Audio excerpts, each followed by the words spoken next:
Welcome to our channel Crime Loom, the place where true crime stories come alive. John Straffen was born in England in the year 1930. From the very beginning of his life, things were not normal. Doctors and teachers noticed that he struggled to learn even basic things.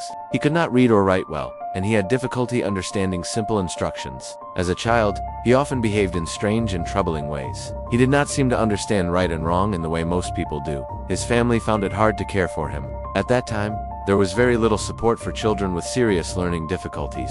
Mental health was not well understood, and many people believed that children like Straffen were simply badly behaved or lazy. Because of this, he spent much of his childhood in special schools and institutions, instead of living a normal family life. As he grew older, his behavior became more dangerous. He showed signs of aggression and violence.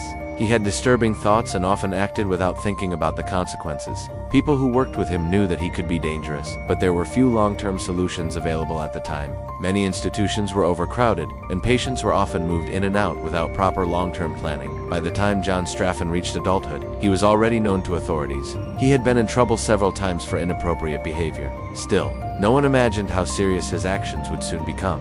In 1951, when Straffen was only 20 years old, Britain was still recovering from World War II. Life was slowly returning to normal, and families were trying to rebuild. It was during this time that Straffen committed crimes that would shock the entire country. Two young girls, Linda Bowyer and Brenda Goddard, were murdered in London. Both were children, innocent and vulnerable. Their deaths were brutal and heartbreaking. The news spread quickly, and fear filled the community. Parents were afraid to let their children play outside. People wondered who could commit such terrible acts. The police worked quickly to find the person responsible. Evidence soon led them to John Straffen. When he was arrested, many people were surprised. He did not look like a monster. He appeared quiet, awkward, and childlike. But doctors who examined him soon confirmed that he had severe intellectual disabilities and serious mental problems. Because of this, the court decided that Straffen was unfit to plead. This meant that he could not fully understand the trial process or defend himself properly. Instead of being sent to prison, he was sent to Broadmoor Hospital. Broadmoor was a high-security hospital designed to hold people who were both mentally ill and dangerous at the time.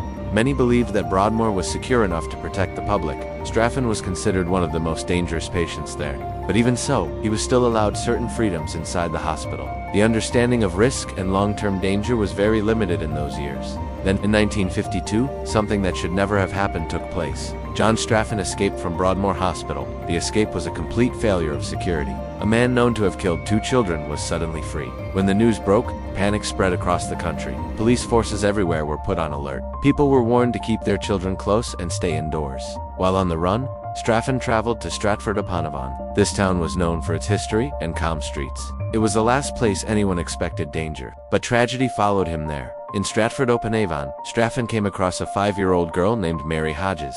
She was playing outside, completely unaware of the danger nearby. Straffen murdered her, ending her young life in a horrific way. When her body was found, the nation was devastated.